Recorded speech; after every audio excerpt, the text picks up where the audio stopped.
When I look back on those days, it's hard to believe how different everything felt. My name is Sarah, and this is my story.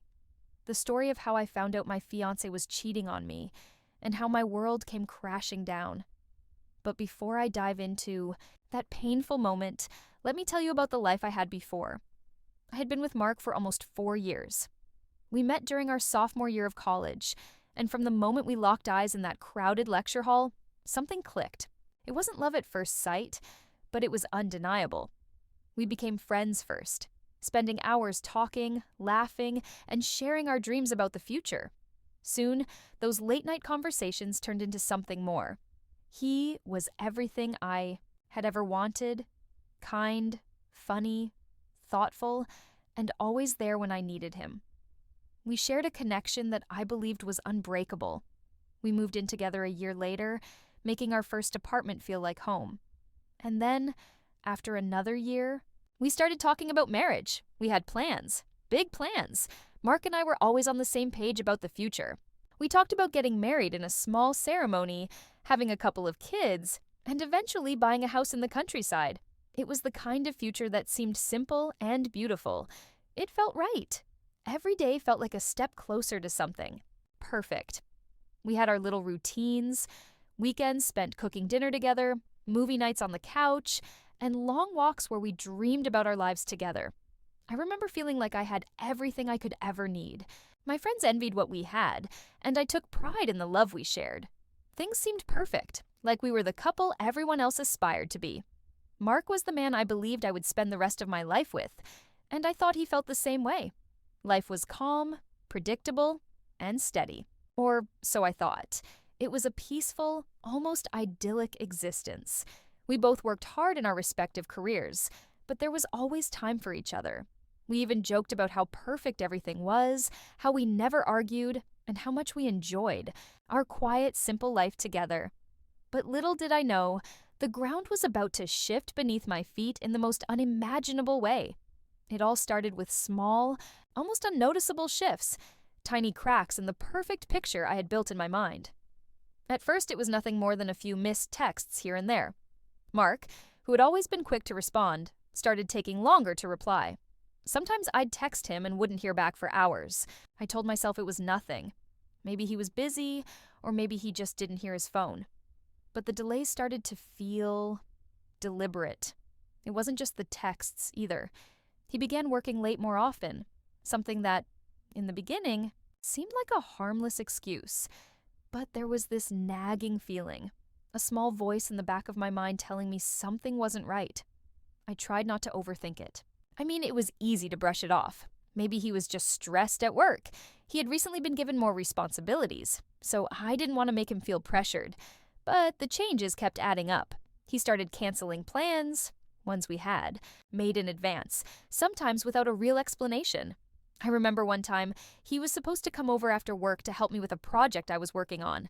It was something simple, nothing too demanding, just a little time spent together. But he called me at the last minute and said something had come up with work. He sounded a bit off. It was subtle, but I noticed it. At first, I convinced myself it was nothing. After all, I trusted him. But the distance kept growing. There were other moments too. When we would hang out at home, I'd catch him staring at his phone in a way that felt almost secretive. He'd quickly put it down whenever I walked into the room, as if he was trying to hide something. It was like he was always somewhere else, even when he was physically with me. And there were little things that didn't quite add up. The smell of his cologne, which was different from what he usually wore.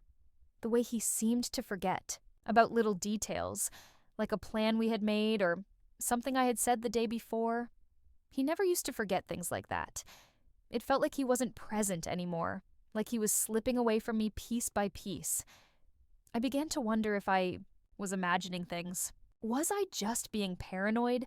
I wanted to believe that nothing was wrong. I didn't want to question the foundation of our relationship, especially not when everything seemed perfect on the surface. But I couldn't shake the feeling. Have you ever had a gut feeling that something's wrong, but you can't quite put your finger on it? It's like everything in your body is telling you to pay attention, but you don't want to admit it. You keep trying to reason it away, trying to convince yourself that you're overthinking things. I started to feel like I was losing control of my own thoughts. Was I making a big deal out of nothing? Or was there really something more to these strange behaviors? I couldn't tell anymore. Every time I brought it up, Mark would brush it off with a quick excuse or a change of subject. I wanted to trust him. I really did. But deep down, something inside me kept whispering that things were not as they seemed. And that whisper grew, louder every day. I tried to ignore it. But with each passing day, the doubts only grew. I found myself watching him more closely, trying to catch a glimpse of something, anything, that would give me an answer. But nothing was clear, just these small, unsettling signs that made me question everything. It felt like my intuition was trying to warn me, but I wasn't sure if I was ready to listen. I didn't want to be wrong. And yet, that feeling kept tugging at me, growing stronger with every passing moment. It happened on a Tuesday evening. An ordinary evening. At least, that's how it started. Mark had been working late again. I had finished dinner alone, a quiet meal for one. I was used to it by now, but that evening, something felt different. He had promised me earlier in the day that he would be home around 8, but as the clock ticked past that hour, I started to feel uneasy again. Maybe it was just the way things had been lately, or maybe it was something else. I tried calling him, but he didn't answer. I left a message, but hours passed, and there was still no word from him. Something in me snapped. I knew it wasn't. Like him. Mark was always in touch, always present, even when work was overwhelming. This was different, and deep down, I knew it wasn't just another late night. My mind began to race with questions, but I didn't know what to do. I didn't want to jump to conclusions, but I couldn't shake the nagging feeling that something was horribly wrong. I tried distracting myself, turning on the TV, scrolling through my phone, but nothing could take my mind off the uncertainty. Then, at about midnight, I heard the front door open. I could hear him coming inside, a little quieter than usual. But I didn't get up immediately. I sat in the living room, watching the shadows on the wall, waiting. When he walked in, his face was different, strained, like he was carrying a weight he didn't want to share. He smiled when he saw me, but it didn't reach his eyes. "Hey, babe," he said, his voice slightly off. "Sorry I'm late?"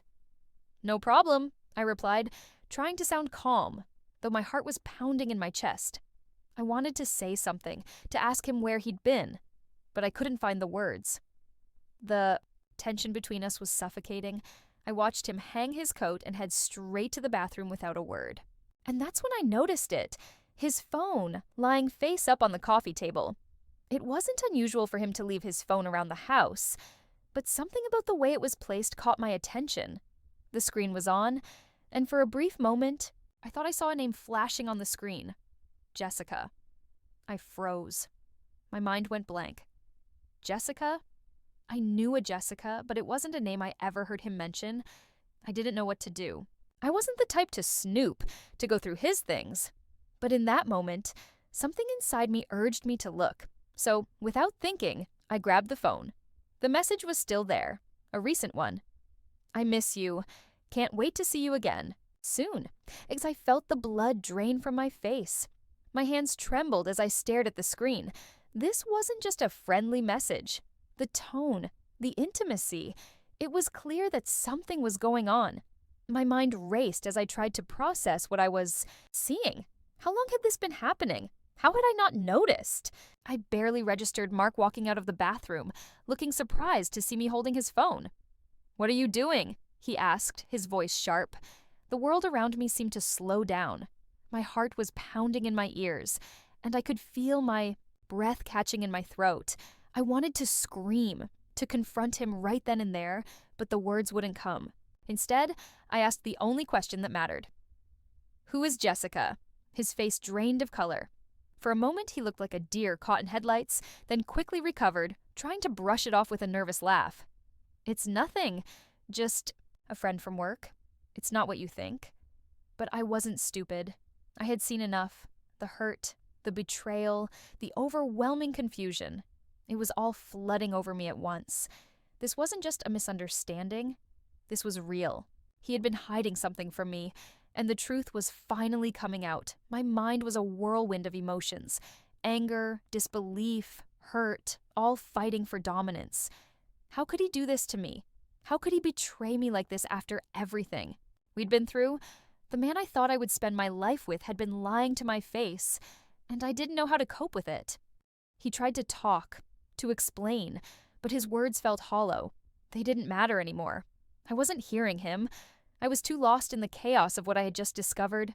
I had built a life with him, had trusted him completely, and now everything I thought I knew was shattered in an instant. The person I had loved, the person I had planned a future with, had been keeping secrets from me, secrets that I was just beginning to uncover. I wanted to say something, anything, but I couldn't find the words. My body felt numb, like I was outside of myself, watching everything happen but not being able to do anything about it. My heart felt like it was breaking all over again with every passing second. I thought I had known him, thought I had understood him. But now, I was faced with a man I didn't recognize, a man who had lied, who had betrayed my trust in the most devastating way possible. The world felt surreal. I stood there, frozen, not knowing what to do or how to move forward. Everything I had believed, everything I had trusted, had turned into a lie. And in that moment, I knew. Nothing would ever be the same again. The next few days were a blur. I couldn't sleep. I couldn't think straight. Every time I closed my eyes, all I saw was that message on his phone. The words, "I miss you," etched into my mind like a haunting refrain. I tried to go about my daily routine, but nothing felt normal anymore. It was like I was walking through life in a fog, unable to escape the weight of what I had just discovered. Every time Mark came home, I couldn't help but look at him differently.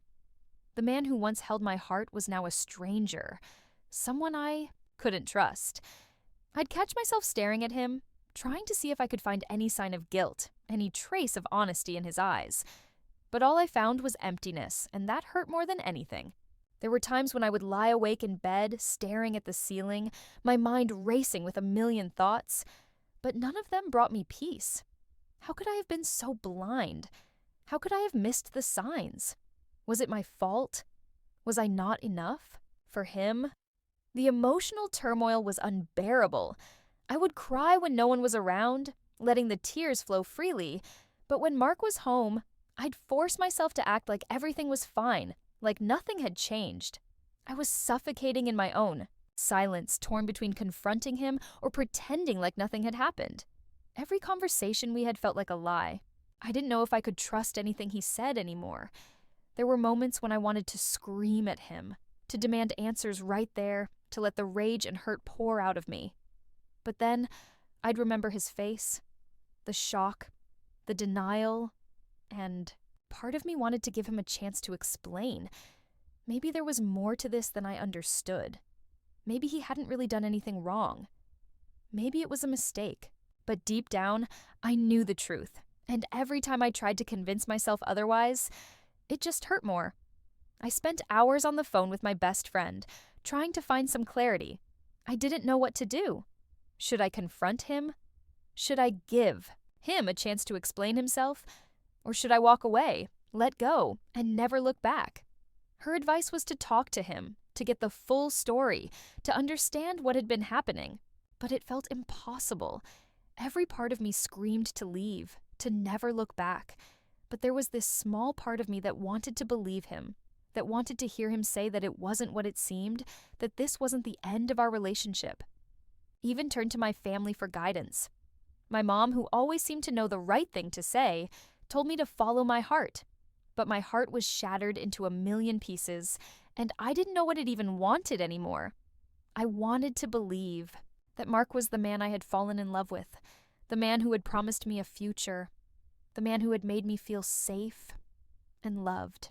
But now, all I could see was a person who had betrayed me, a person who had broken the trust we had spent years building. My mind was a battlefield. One moment, I was filled with anger. How could he do this to me after everything? The next, I was overcome with sadness, with disbelief, unable to accept the truth. I kept replaying our memories, the good times we had shared, wondering if any of it had been real. Was any of it worth anything if it was all a lie? How could I have been? So blind to the truth, to the warning signs that I now saw so clearly? But in the midst of all this emotional chaos, there was a glimmer of clarity. Slowly, I started to realize that I didn't need to wait for his explanation. I didn't need to hear him say that it was a mistake, because deep down, I knew it wasn't. The truth was already there, written in the messages, in the silence between us, in the way I couldn't look at him the same way anymore. I was broken, yes, but I was beginning to understand that I didn't need him to make me whole again. Began to see that I had the power to decide my future, even if it meant walking away from the person I had once trusted with everything. The pain was still there, raw and relentless, but I knew that I was stronger than I had ever given myself credit for. I didn't need to wait for him to change or apologize. I needed to change, to heal, and to move on. I wasn't just surviving anymore. I was beginning to rebuild myself, piece by broken piece. But the journey wasn't going to be easy. I wasn't sure how long it would take for the pain to fade, or if it ever would. But I knew one thing for certain. I deserved better. I deserved someone who would love me the way I had loved him. And even if that meant facing the hardest decision of my life, I was finally ready to take control. The day I decided to confront Mark was the hardest day of my life. I had spent days, no weeks, going back and forth in my mind, asking myself if I was making a mistake, if maybe I was just overreacting. But the truth was there, staring me in the face every time I looked at him, every time I thought about those messages, every time I remembered how he had looked at me when he thought I wasn't watching. I couldn't ignore it any longer. I couldn't live in this limbo. I needed answers. It was late in the evening when I finally worked up the courage. He had come home from work as usual, but the weight of what I had to do was pressing down on me. I could feel my heart pounding in my chest as I watched him walk through the door. He greeted me like everything was fine, but I wasn't going to let it go anymore. I couldn't. "Mark," I said, my voice trembling despite myself. He looked up from putting his things down, confusion in his eyes. "We need to talk." He paused, sensing the shift in the air. "Sure. What's up?" he asked, trying to sound casual, but there was a nervousness creeping into his tone that I didn't miss. I took a deep breath. This was it. I couldn't turn back now. "I know about Jessica," I said, my voice firm despite the tremor inside me. The words hung in the air like a heavy fog. For a moment there was complete silence. His face went pale, and his eyes widened, his expression shifting from confusion to panic in an instant. He opened his mouth to speak, but no words came out. I could see the internal battle playing out in his mind. Should he lie? Should he try to deny it? "Sarah, he began, but I didn't let him finish.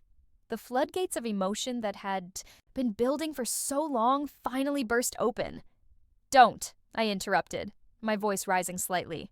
"Don't try to lie to me. I saw the message. I know you've been seeing her behind my back." My chest tightened with every word I spoke. "How long, Mark? How long has this been going on?"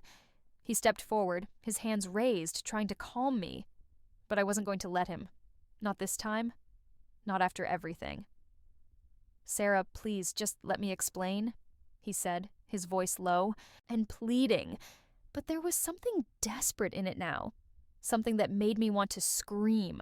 How could he stand there looking so helpless when I knew the truth? When I knew everything? "No, Mark," I said, shaking my head, my voice quieter now but no less intense. "There's nothing to explain. You've betrayed me. You've lied. To me for months, maybe even longer. How could you do this to me? After everything we've been through?" He took a step back, his face crumbling. "I didn't mean to hurt you. I never wanted this. It just happened. I didn't plan for it." I could see the guilt in his eyes, the shame that was starting to settle in, but it wasn't enough. Nothing would ever be enough to erase the pain I felt in that moment. The man I had loved, the man I had trusted with everything, had thrown it all away. just happened?" I repeated, incredulous. "That's your excuse? It just happened?" He looked at me, his eyes filled with regret. "I'm sorry, Sarah. I never meant for you to find out like this." The words hit me like a punch to the gut. Sorry. He was sorry, but it didn't change what he had done. It didn't change the fact that I wasn't enough for him, that I wasn't the one he turned to when things got difficult. No, he had turned to someone else, someone who wasn't me. I wanted to scream at him, to curse him, to demand more answers, but instead, something unexpected happened. I felt a strange sense of calm wash over me. It wasn't peace, not by any means, but it was strength. I had been shattered, yes, but in that moment, I realized I wasn't going to let him break me anymore. "You can't keep apologizing for this," I said, my voice steady now, though it was still thick with emotion. "You don't get to apologize and think everything will be okay. You don't get to lie to me and then expect me to forgive you. Just because you say you're sorry." Mark stepped forward, reaching for my hand, but I pulled it away. "Sarah, please. I love you. This doesn't change that." I stared at him, my heart pounding, but my mind clear for the first time in days. I realized then that I didn't need him to love me to validate my worth. I had been so caught up in trying to save something that was already broken, but now I could see the truth. The truth wasn't in his words, his apologies, or his promises. It was in my own strength, in my own ability to walk away, to move on, to heal.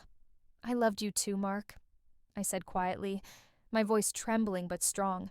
"But love doesn't make betrayal easier to bear. You've hurt me in a way I can't forget. I don't know if I can ever trust you again." He looked at me, his face filled with sadness, but also something else, resignation. He knew. He knew I had made my decision. I wasn't the same person who had walked into this conversation. I wasn't the person who would allow myself to be lied to anymore. I took a deep breath, standing taller than I ever had before. "I'm done. I can't do this anymore." The silence that followed was deafening. Mark didn't say anything. He just stood there, frozen, watching me, watching the woman he had betrayed walk away. And in that silence, I found the strength to close the door on a chapter of my life I could no longer keep open. The days that followed the confrontation were the hardest of my life. I remember feeling like I was walking through a fog. Everything seemed distant, and yet everything felt so painfully close at the same time. Mark tried to reach out to me multiple times, his apologies flooding my phone, his desperate messages, pleading for forgiveness. He would text, call, even come by my apartment, standing outside asking for another chance. But I didn't let him in. I couldn't. Each time I heard his voice, I felt a mix of anger and sorrow. There was a part of me that wanted to forgive him, to believe that this was all just a mistake, a fleeting moment of weakness. But deep down, I knew that what he had done wasn't just a mistake. It was a betrayal. He had crossed a line that I couldn't ignore. I had to remind myself that my worth wasn't tied to him, that I deserved more than apologies wrapped in guilt and empty promises. There were nights when I would lie in bed, staring at the ceiling, replaying everything over and over in my mind. The arguments, the lies, the moments we had shared, now tainted by the truth I couldn't escape. I questioned everything. Had he ever really loved me? Was any of it real? Were those happy memories just illusions created in my mind to cover up the cracks I had missed? I wondered if, for him, I was just a placeholder until something better came along. It was hard not to feel like I had been living a lie. The person I had trusted most in this world had broken me, and I didn't know how to process the weight of that. But as I sat in those quiet moments, I started to see something different. I began to realize that while Mark had hurt me, his actions didn't define who I was. His betrayal didn't strip away my value or my worth. I started to reflect on the relationship, not just the end of it, but the beginning, the middle, and everything in between. I thought about the good times, the laughter, the plans we had made. And while those moments had been real, I realized that it wasn't just about what we had shared, it was about what I had learned from it. I had learned what it felt like to love deeply, to trust with everything, and to give my heart fully to someone. And even though it hurt, I realized that this experience had taught me something invaluable: the strength to walk away when love isn't enough. The pain was still there, raw and overwhelming, but it began to transform.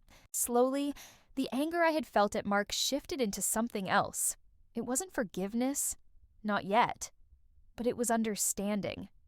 I understood that people make mistakes, sometimes horrible ones, but it didn't mean I had to accept them. It didn't mean I had to allow someone's mistakes to define my future. I began to see that my self-worth didn't depend on a relationship or on another person's actions. I was stronger than I had realized. I had been broken, yes, but I wasn't unfixable. I was healing. And with each day, I felt a little more like myself again. The silence in my apartment, once filled with sadness and regret, started to feel peaceful. I began to rediscover parts of myself I had forgotten along the way. The parts of me that weren't defined by a relationship. I focused on the things that made me happy, on the things that were mine and mine alone. I spent time with friends, rekindled my passions, and allowed myself to grieve, to process, to heal. Mark's attempts to reach me grew fewer and farther between, but I didn't feel the same desperate urge to answer that I once had. I realized that I wasn't waiting for him to apologize anymore. I wasn't waiting for him to fix things. I was learning to fix myself, and that was enough. I was enough. In the end, I knew that I would be okay. I had learned that love isn't about perfection, but about trust and respect, and when that trust is broken, it's not always worth salvaging. What mattered now was moving forward, embracing the future with the knowledge that I had survived something incredibly painful and come out stronger on the other side. I didn't need Mark to tell me that I was worthy of love. I knew it now. I was worthy of more. I was worthy of someone who would cherish me, not betray me. And as I moved on, step by painful step, I knew I was not defined by the betrayal I had endured.